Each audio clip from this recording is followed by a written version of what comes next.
अगर आप भी चाहते हैं बिट्टू मलंगिया इंटरटेनमेंट का ऑडियो वीडियो सबसे पहले आप तक पहुंचे, तो लाल बटन को दबाकर चैनल को सब्सक्राइब करें और बेल आइकन दबाना ना भूलें।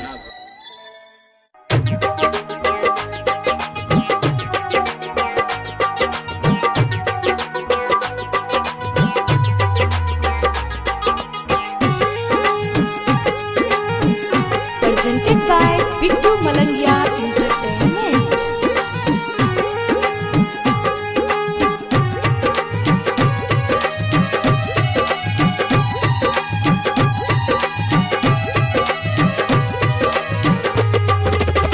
दैची तो देने छौरी सट के जे ससुरा मार तो भतारी लेट के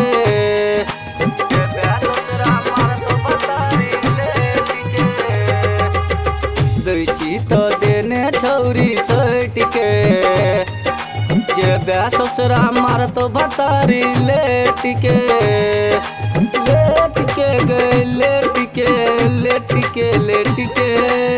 दैची तो देने छौरी सट के जे ससुरा मार तो भतारी लेट के। Presented by Bittu Malangia Entertainment.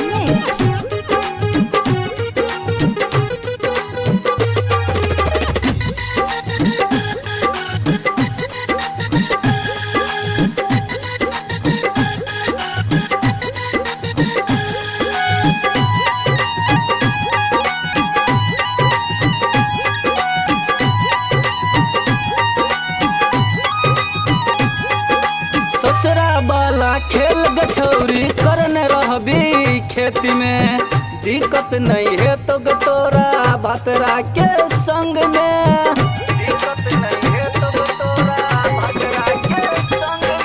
ससुरा वाला खेल गछौरी करने रहबी खेती में, दिक्कत नहीं है तो गतोरा भतरा के संग लेती में।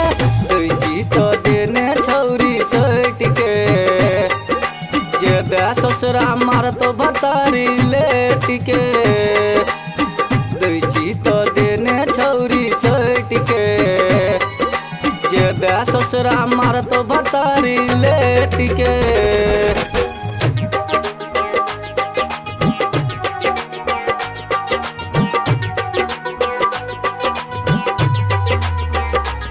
Presented by Bittu Malangia Entertainment.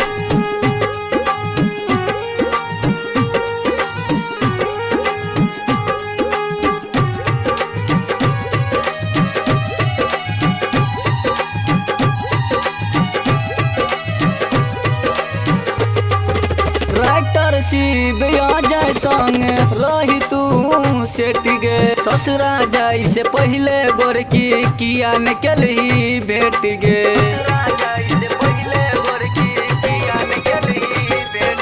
Writer Shiv Jay संग रही तू सेट गे, ससुरा जाई से पहले गोरकी किया में केलही भेट गे।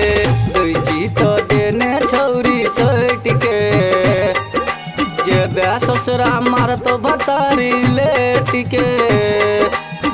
दैची तो देने छौरी सट के जे ससुरा मार तो भतारी लेट के।